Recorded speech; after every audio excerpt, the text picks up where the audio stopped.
Hello, and thanks so much for joining the Invisible Americans podcast with Jeff Madrick and Carol Jenkins. We address the travesty of child poverty here. There are nearly 13 million children living in serious material deprivation in America, and we don't see them. They are our invisible Americans, and we plan to change that. A couple of words about us. The podcast is based on Jeff's book, Invisible Americans, The Tragic Cost of Child Poverty. He's an economics writer, author of 7, and co-author of another 4 books on the American economy. And Carol is an Emmy-winning journalist, activist, and author, most recently president of the ERA Coalition, working to amend the Constitution to include women. And we are longtime colleagues and friends.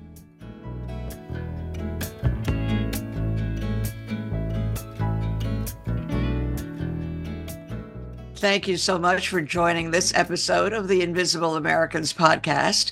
We are recording this as the country begins to celebrate Independence Day, the 4th of July, 2024. In thinking about our country, it turns out that the places of most extreme poverty here are not the urban areas many think of, but the places where slavery was once enforced. Today, we present a discussion of the persistence of poverty in this country, as explained by the authors of the book Injustice of Place, Uncovering the Legacy of Poverty in America. They presented their findings at the Empath Conference, Disrupting Poverty in Boston in March of this year. We thank Empath for this great partnership with us. The presenters are Dr. Kathryn Edin, professor of sociology and public affairs at Princeton University, Dr. H. Luke Shaefer, professor and associate dean at the University of Michigan, and Timothy Nelson, director of undergraduate studies in sociology and lecturer of public affairs at the School of Public and International Affairs at Princeton University. We have interviewed the authors on our Invisible Americans podcast, and Dr. Shaefer was a participant in our first child poverty convening at the Roosevelt House Institute of Public Policy. I've never engaged in research that was so deeply moving and meaningful. So this all started after Luke and I published the book I talked about last time, $2 a Day, about America's poorest people. And in the aftermath of the publication of that book, a program officer from the Robert Wood Johnson Foundation called us up, and she said, would you be this never happens for those of you who raise grants, you have to raise money, this never happens. She said, would you be interested in partnering with us on a project turning your lens toward America's poorest places? And could you do so with an eye toward health? Now, it took Luke and I, and then we later recruited Tim, about 2 or 3 minutes to say yes. After all, social science was showing us more and more the importance of place in people's lives. And in fact, we were learning that that if you looked at a child's life chances, that those life chances were as powerfully shaped by the communities they grew up in as even their own choices or behavior. So we were very interested to dive into this project. But the first thing social scientists do when they're confronted with the challenge to identify America's most disadvantaged places is they've got to figure out how to measure it. So we thought and thought and thought. This actually took more than 2 minutes. And we decided that we wanted to move beyond the 1960s era measures of poverty that merely focused on income, because after all, in the last 60 years, our nation's data infrastructure has grown dramatically. So we wanted to begin to incorporate some of that infrastructure into our index of deep disadvantage. We wanted to keep income in because income tracks very closely with hardship. It also goes up and down with the strength of the economy. And so that cyclical nature of disadvantage was important to keep. But we also know that poverty gets under the skin. Just because I escape poverty, that doesn't mean it doesn't continue to ravage my health, It affects all kinds of things about how I function in the world, how I think about myself, what my opportunities were as a child continue to follow me throughout adulthood. So we really wanted to look at some cumulative measures of poverty. A low birth weight is a great one because this incorporates both the child's life chances going forward, but it also reflects the kinds of struggles that child's parents have experienced up until the time the child is conceived and during pregnancy. Life expectancy, similarly, at the end of the life course, is a reflection of all of the disadvantages that people face throughout their life course. And as you know, in cities like Baltimore, where I live most of the time, life expectancy can vary by 20 years from community to community. And finally, places have different structures. So I've been studying Humphreys County, Mississippi a little bit. And in Humphreys County, Mississippi, if you have a high school degree, it's pretty hard to find a better job than a job at the catfish factory. However, if you had that same high school degree in Boston, Massachusetts, you would have many more opportunities. So we wanted to capture sort of the stickiness of poverty in a place. And so we used a measure of intergenerational mobility. What is the chance that a child growing up in a low-income family can make it to the middle class in early adulthood? Now, there was no real way of ranking these 5 indicators, so we had a computer do it for us. We used a technique called principal components analysis, which is very cool machine learning technique. And then we assigned a score to every county in all of the 500 largest cities in America, and we threw it on a map. Now, most of you know us for our work on urban poverty, so you can imagine the shock when this was the map that was produced. This map is not urban.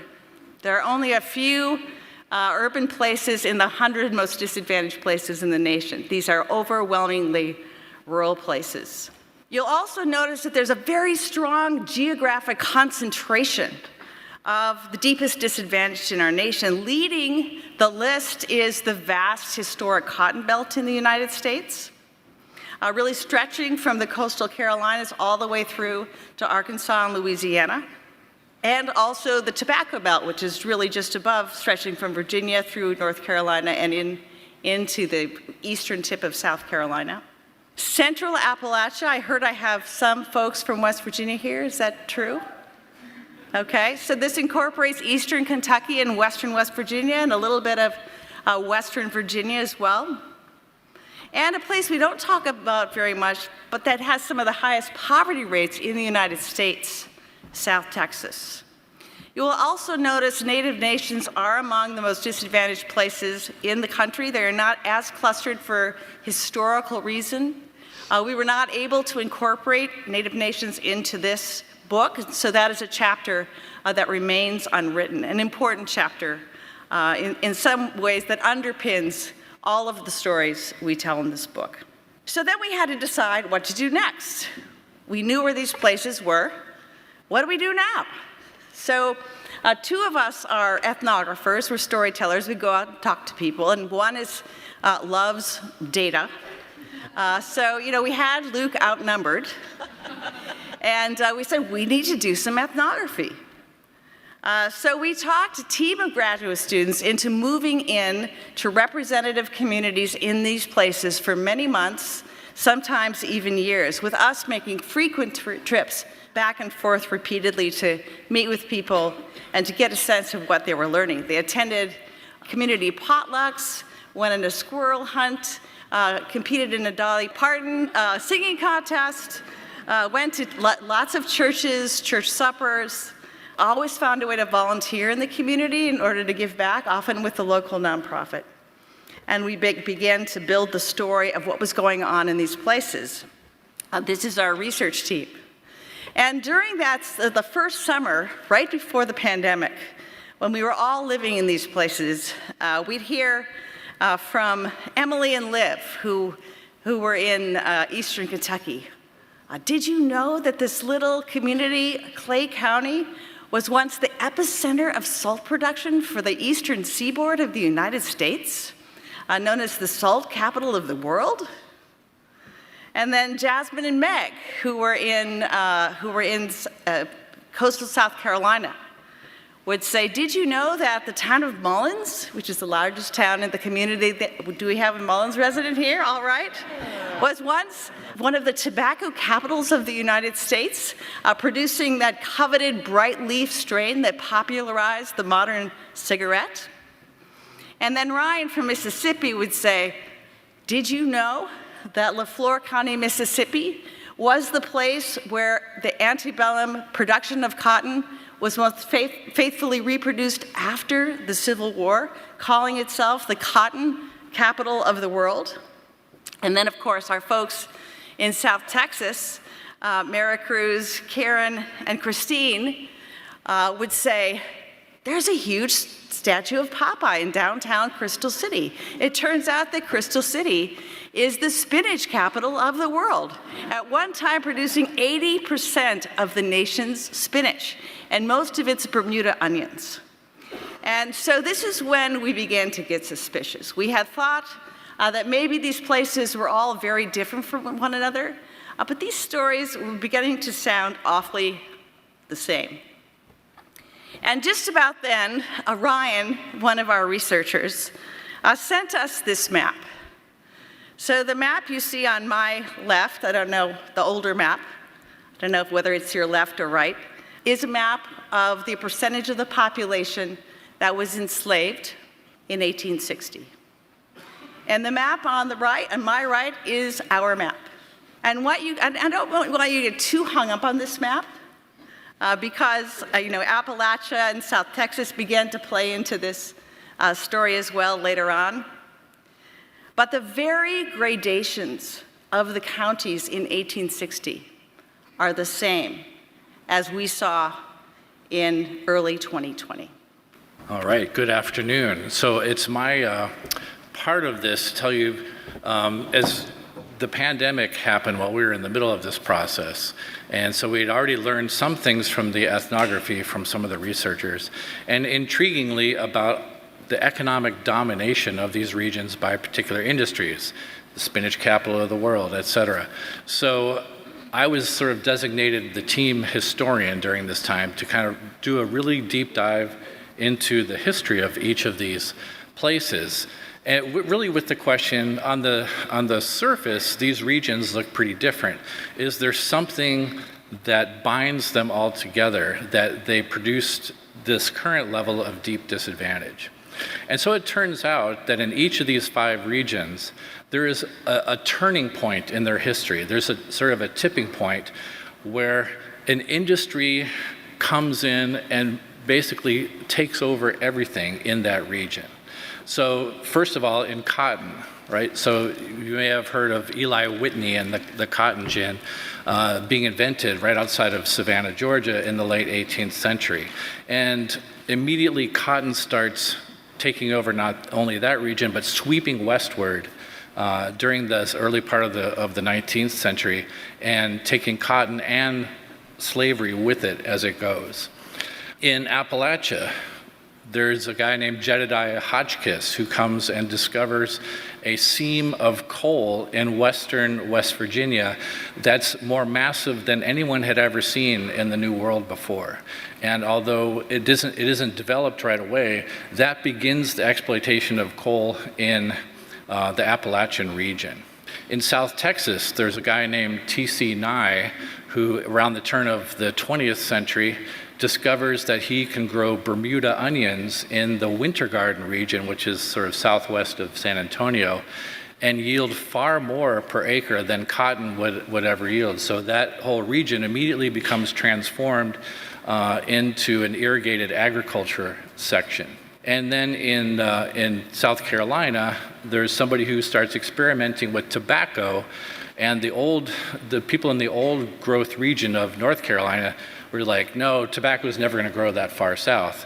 But indeed it did, and immediately it takes over that region of the Carolinas. So each of these stories, so there's this one industry that just permeates everything.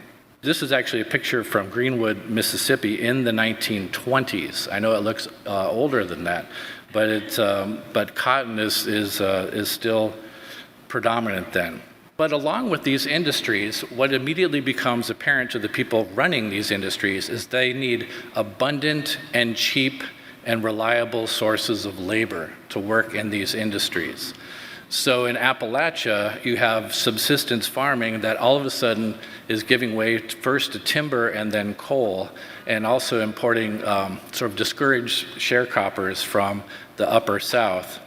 In Texas, you have right at the time that they're developing the irrigated agriculture, the Mexican Revolution is happening and displacing tens of thousands of Mexican labor into southern Texas. So they're sort of caught up into this and become part of the migrant labor chain from South Texas up to the upper Midwest and so on. Tobacco coming into the Carolinas and switching from cotton, tobacco is actually much more labor intensive than cotton. And so the sharecropping system even more intense there. So what develops then is a whole system of social and labor and political controls to keep the labor there and available for exploitation by the people running these industries. And so the whole, obviously slavery is the most infamous and example of this, but also in places like Appalachia, where they established coal company towns and basically controlled the whole political and cultural system of these towns.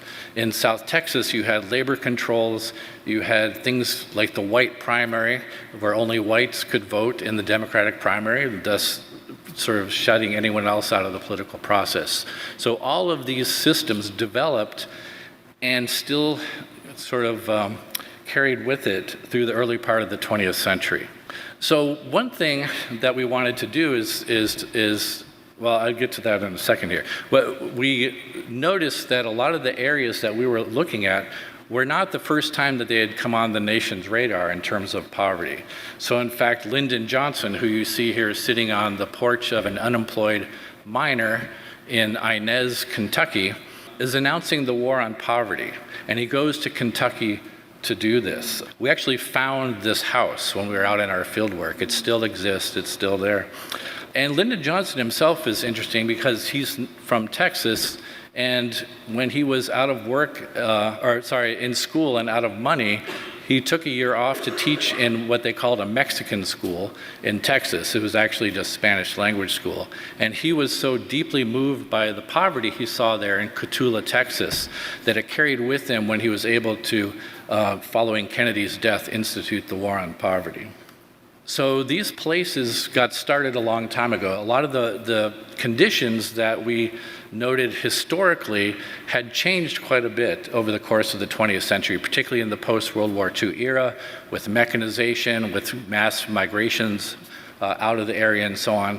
So our next question was, what are the mechanisms that keep these places disadvantaged to the degree that they are today? And so that's the we won't look at all of the mechanisms, but we'll look at a couple of them. So as Tim points out, we really, when I think about this book, I think about all of the ways that it's changed the way I've thought about poverty, and surprised me throughout much of the course.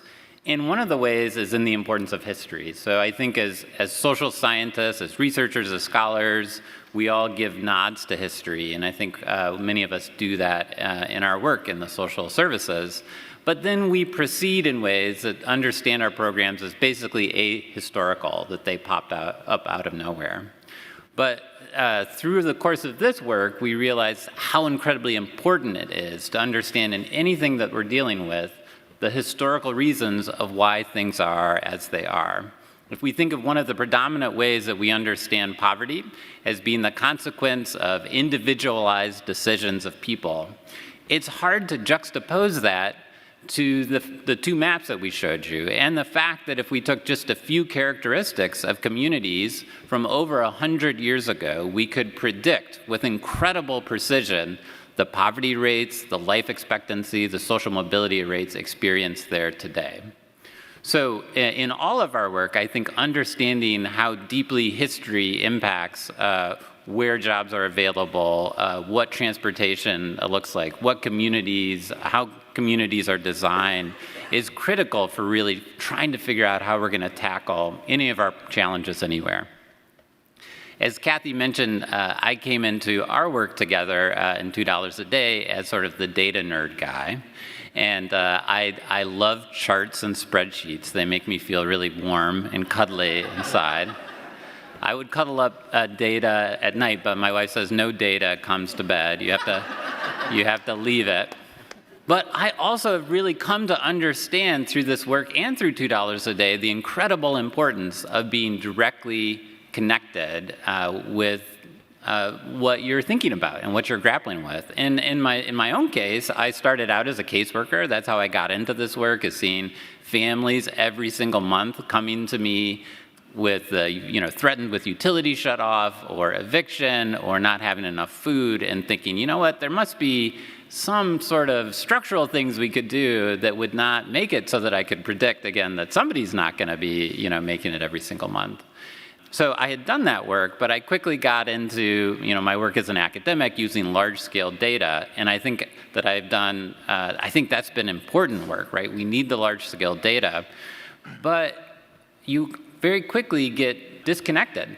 And I think sometimes when we end up running organizations and we're disconnected from the work, that can happen to us too. And so I think of it often as the work of staying connected, the power of proximity, as Brian Stevenson would say, as really trying to help us find the questions that we don't even know to ask, the questions that are so outside of our positionalities that we wouldn't even know how to ask them. And so much of this list actually fit that bill for me. So as we got to know communities, we didn't just interview community leaders. I think that's an important piece of the puzzle, but community leaders often have a certain perspective on the challenges of a community. Some of the time, or a lot of the time, those challenges in the minds of community leaders are about the faults of low-income residents. And so they can really give you a lot in talking to community leaders, but they're also going to have blind spots, right? And they're going to lead you down. And so we can't think that the folks who run communities, mayors, members of the city council, principals, or nonprofit leaders have all of the answers to understanding the challenges that are faced. And we interviewed low-income families as well. So combining those two pieces of the data and being engaged in community events, and then looking at the history, we felt like we could get a richness in understanding what was going on. And our goal was really to try to understand that persistence, right? That these are the places that have been deeply poor for a very long time, and we can see sort of the historical ripple effects of that. And so through this work, which is not exhaustive, right? This is really a starting point. It's meant to start a conversation. We identified a series of mechanisms, and we identified sort of the structural forces that made them be what they were. Separate and highly unequal schools is one of them. It's probably not one of the bigger surprises that we would think. Educational systems that have been set up for generations to have divergent outcomes would be a piece of that. And one of the passages I love the most about this book is one that Kathy wrote about segregationist academies. As Southern districts finally understand that they can no longer segregate in the public schools, actually the Citizens Council, often referred to as the White Citizen Council, publishes a step-by-step process of how you found private schools and extract as many of the resources from the public schools as possible. So this, I think the nuts and bolts of how this is achieved, right, and how it's perpetuated is critical. It's a critical work in understanding structural racism and structural disadvantage. The loss of social infrastructure, that's what I'm going to go into a little bit more detail about, was one of those things that we never expected to write about when we got into this work. But understanding what it means when the places where we congregate, where we make social connections start to evaporate, what that does to us. Violence is an incredibly important one. Not understanding not just the violence that's experienced in communities and the rippling effects that that has on children especially, right, to be exposed to violence, to be victims of violence, how that ripples through life courses, but understanding this in historical context, that these are all places where violence has been used for generation. to maintain that social order that Tim was talking about. It was the ultimate tool in so many ways, and it lives still today in these communities. Government corruption is what I'm going to talk a bit more about. Structural racism embedded in government policies. So many of these communities face more and more natural disasters, right? In the wake of climate change, we just see more extreme weather events. And so things like disaster relief policies that actually have the effect of higher income communities after they experience a hurricane or a tornado actually end up more affluent. Higher income and predominantly white communities end up more affluent, even as there's real trauma in the experience of those. And lower income communities and communities of color are made poor by these because our systems through HUD and FEMA have divergent outcomes across those differences. Elite backlash, revolt, and retribution, sort of the experience in every single one of these places that those who were exploited rose up, and there are some incredible successes, some real stories of progress there. But there was always a price that was paid. You could always expect those who were in charge, even if they lost a battle, to continue to fight the war. And finally, the understanding of the social reproduction of these systems. So these, even after the big industries that dominated for them for so long went away, these are places that tried to replicate that model over and over again with a single industry, sort of putting their eggs in one basket and sort of focused on industries with low wages. So we saw it over and over again. So as we got in, especially to Clay County in Kentucky, Manchester, Kentucky, and we were talking to families, the opioid epidemic continues to be something that's prominent in people's minds. Even as we've sort of thought maybe we were getting a handle on prescriptions and opioid deaths, we still remain at some of our highest levels of overdoses, and some of that has moved from prescription opioids to illegal opioids. But this was really ground zero of that, and you can think of the opioid crisis as actually the most recent extractive industry in Central Appalachia, one that was where the community was specifically targeted, and that really preyed on the bodies of community members there. As we started talking with families about what could be done, right? What can government do? What can nonprofits do to try to get a handle on this challenge? We got the same answer over and over again. There's really nothing around here for kids. That's why they go to drugs. I just want things to change. I mean, better for the kids. Stuff that teenagers can do instead of getting into drugs. That's Dolly. Like we had the movies a long time ago, like I said, it's turned into a church, and there's really nothing to do, says Crystal.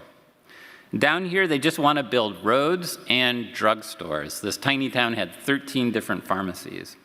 So there's just nothing really that you can do down here. So, this is one of those places when you take this type of research seriously, right? When we heard these answers, I have to admit, I didn't think of them as sort of serious solutions to the opioid epidemic, right?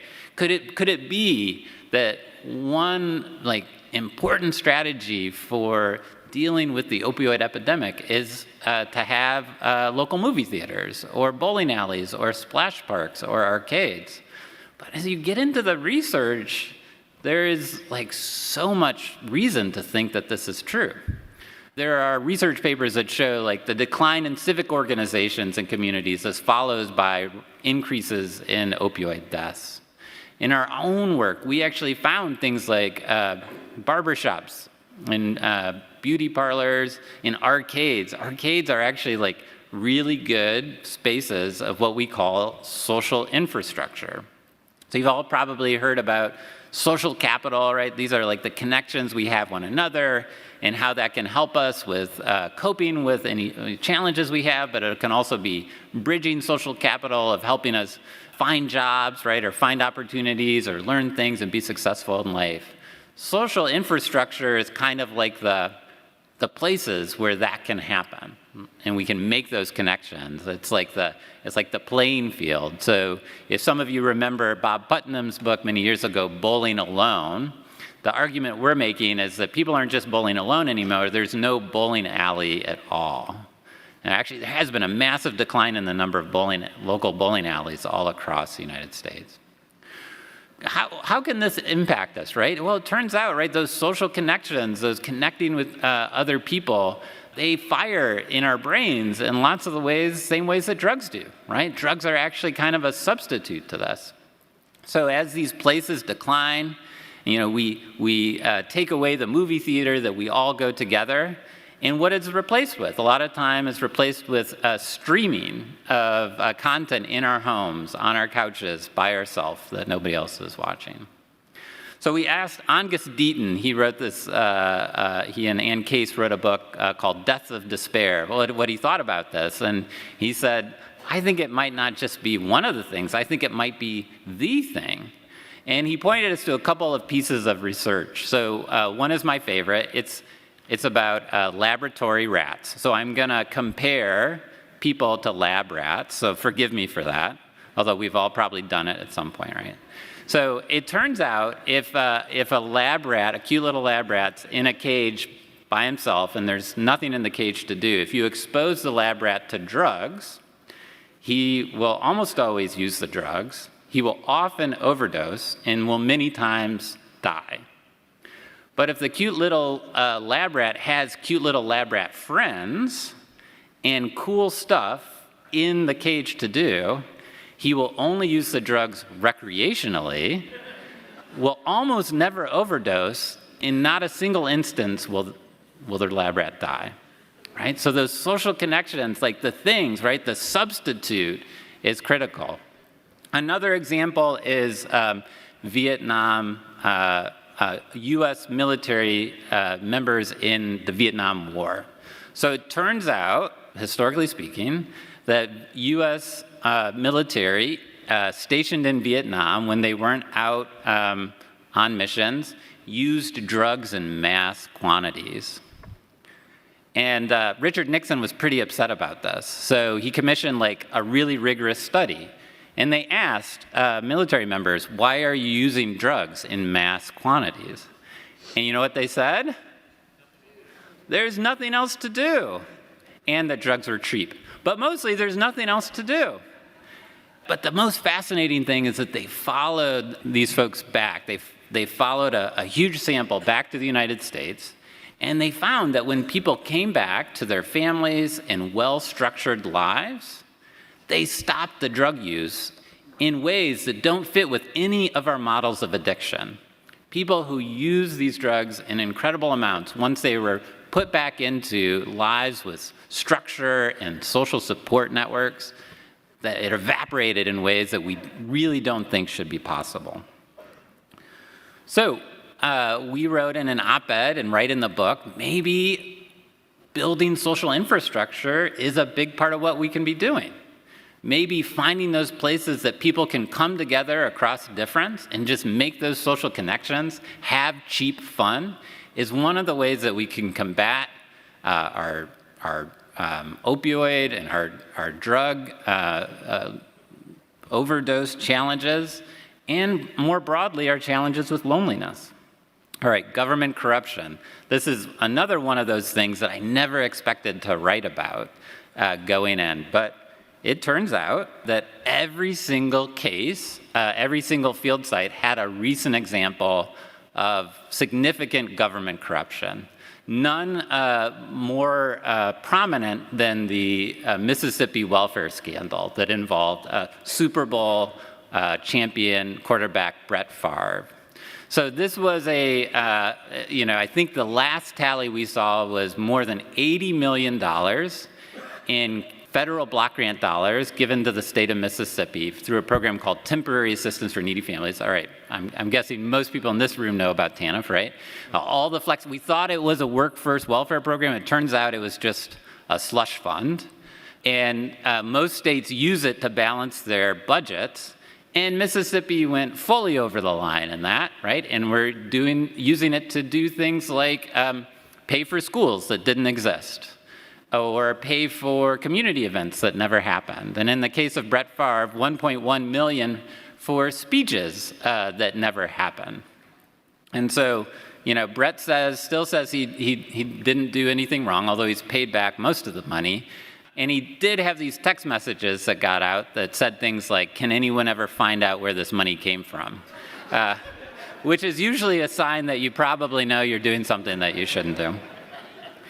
But in this case, we're talking about government corruption, right? This is money that is supposed to go into the pockets of low-income families, or supposed to be at least, I would like to go into the pockets of low-income families, but at least used for services that can actually support low-income families. And it was being taken away from that and used to support a set of government and nonprofit leaders and celebrities. Brett's not the only one. There's other wrestlers. There was one fellow who actually was paid by TANF to give speeches on not becoming addicted to drugs, but he himself got addicted to drugs during the time, and TANF dollars were used to send him to a rehab center in Malibu. So, just egregious examples here. But in every single town that we were in, there was some example of government corruption. So this one in Crystal City, actually in 2016, the FBI descends on City Hall and arrests every member of the city council except for one, the city manager and the mayor, for racketeering and bribes. And they took all of the public records from the communities. So the next people who came into town, who were actually, as we met them, like really people who were trying to do right by their communities, they were left with like no record of what had happened before. So this isn't an example of money being immediately extracted from low-income families, but you think about what the work of these communities are supposed to be doing, right? Of creating economic opportunity, right? Or creating the best possible schools. And if they're busy lining their own pockets, they're not doing that work.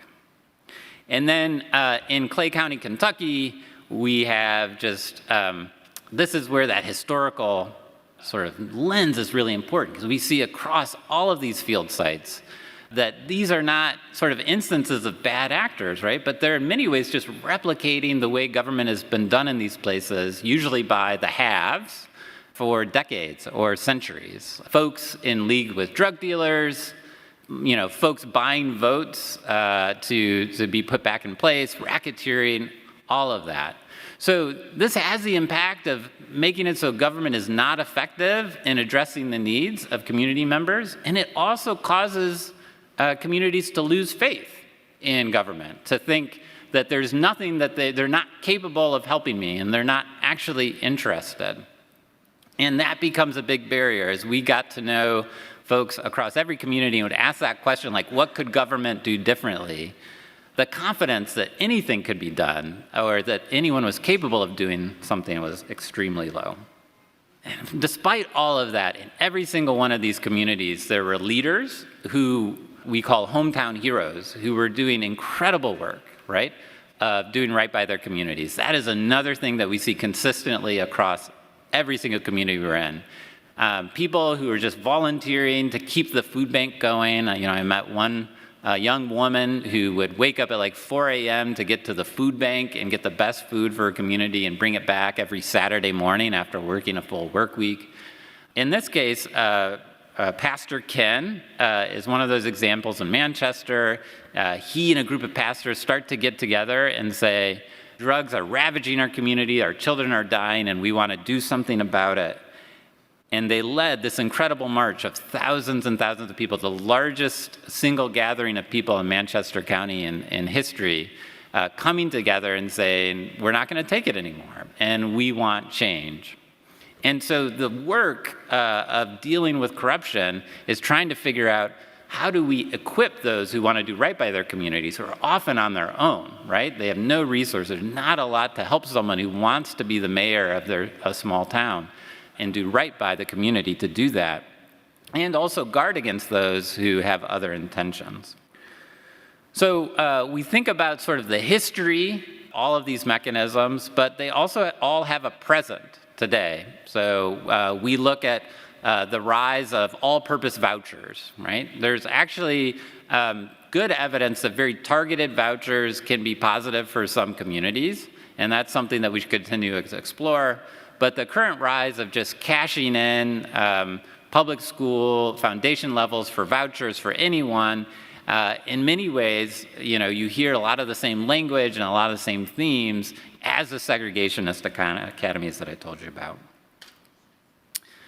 Deaths by despair, right? We can see like how incredibly different the experience of violence. This is one sort of well-measured marker of violence. You can see the most advantaged places have just a tiny fraction of the violence experienced in average communities across the nation, especially our most disadvantaged places. And we can see that one of the greatest predictors of violence in a community is not the poverty rate today, it's not the number of police on the street, but it's actually this marker of mobility. It's this marker of, if you grow up poor, are you likely to be poor as an adult, or do you have a chance of reaching the middle class? And we think of this as hope, right? We think of this as the chance for a different life. And all of these institutional pressures that we've seen in these communities for generations have targeted reducing hope, right? They've targeted sort of keeping that low-wage labor force in a place where it will continue, folks will continue to do work at low wages.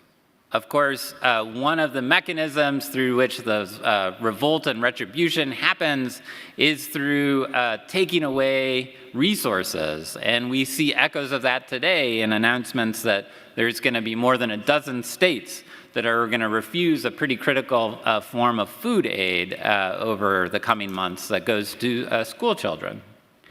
And I think all of that leads us to think about, like, what are those structures that could lead to different results? If we're looking at the history of what leads places to be deeply disadvantaged, what's the flip side of that? And Kathy's going to tell you a little bit more about that.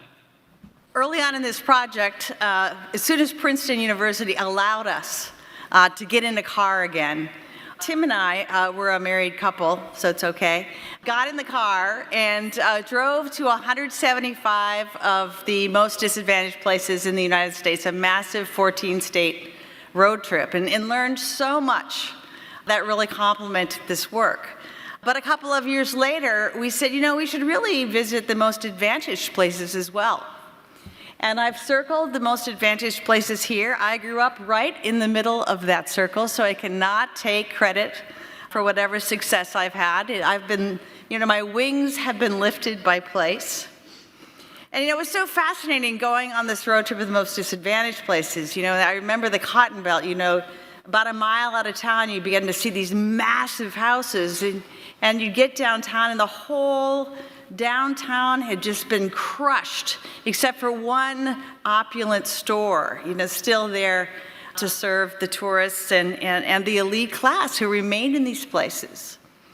But when we went to, the statue of Popeye, the Tobacco Museum in Marion County, South Carolina, but you go through the upper Midwest, and I can tell you, having grown up there, there's nothing interesting.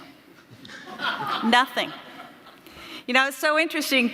The one thing that you notice is little farms everywhere, right? Like if you're in South Texas, you're not going to see buildings for miles, just fields. Right? This is true in all of these regions. But of course, the reason land is evenly distributed in these places and property ownership is very broad is because these places were established via the Homestead Act, which is one of America's first pieces of social policy. And it had a tremendous leveling effect, although, there are definitely two sides to the story because so many native lands were dispossessed. What we find in these places is that inequality is low. There aren't very many rich people, but there aren't very many poor people here either. Government corruption is almost unheard of. Pretty much everybody attends, except for, the elementary parochial schools, the same high schools. There's babies are born healthy. Old folks live a very long time. There's some counties where life expectancy is just astonishing. And so all of the mechanisms we identified that were keeping people back in the areas of deepest disadvantage were actually helping them to thrive in the areas of greatest advantage. So what do we want you to take away from this presentation? History, history, history. No matter where you are, no matter what your work is, history is going to be important to what you do. And we could tell this whole story on a neighborhood level within cities. So those of you who are in cities, you know that this story pertains to regions of the places you live as well too. So get to know your history. Find the roots of the places that you inhabit. Second, you can learn a lot from big data, but when you blend history and old-fashioned knocking on doors, talking to people, David Elwood, who is my dean at the Kennedy School when I taught at Harvard, was really big on always going and finding a place where he could visit and talk to ordinary people about their lives. So by combining a love of big data, an appreciation of history, and just the old-fashioned gift of being allowed to go and talk to people, can really help you understand the mechanisms that tie a place to its past. And then once you identify the mechanisms, of course, you can innovate. This is Empath, right? You can find those mobility pathways that will be most effective for your place. So in the case of the presentation we just gave, and in light of what Luke emphasized, nobody's talking about investing in social infrastructure, but it is vital. It is vital. And social infrastructure in rural areas is declining everywhere, but especially in the places we've identified. The government actually is prohibited in most cases by statute from doing this. This social infrastructure is thought of as recreation, but there's no reason our nation's 2,200 nonprofits cannot do so. Second, we need to recognize that the risk of elite capture is real. Whenever resources flow into a community, it is likely, especially in communities that we've called internal colonies in these books, these places that were really built on this pattern of elite exploitation. It's really crucial that we think carefully about how we can get resources directly to people without lining the pockets of the elites. Now, some people say, gee, why don't we just tell people to move out of these places? Well, first, all of these places have been sites of massive outmigration and then massive return migration, because it turns out that it wasn't so great in the north. Currently, we have 44% of all Hispanics living in the states bordering the Mexican border. That's a lot of people. 60% of African Americans now once again live in the South. And the most disadvantaged whites in our nation live in Central Appalachia. So we're talking about too many people to ignore. But I also like to point to these pictures in Crystal City, Texas, spinach capital of the world. They actually have a spinach festival every year. And there's a spinach eating contest, a medical waiver required. But there's also a parade that just tools all the way through town, and this is one of the junior spinach princesses. This is Redbird Mission, which is one of the historic missions in Appalachia. It's in the tiny little southernmost corner of Clay County. This little girl is supposed to be doing math, but she's drawing pictures. This is Marion County, South Carolina. The town of Marion has a fishing contest every year, and this little boy is getting his first look at the big one. There's a wonderful arts program in LaFleur County, Mississippi, and this little boy is just putting his whole heart, soul, and body into creating this work of art.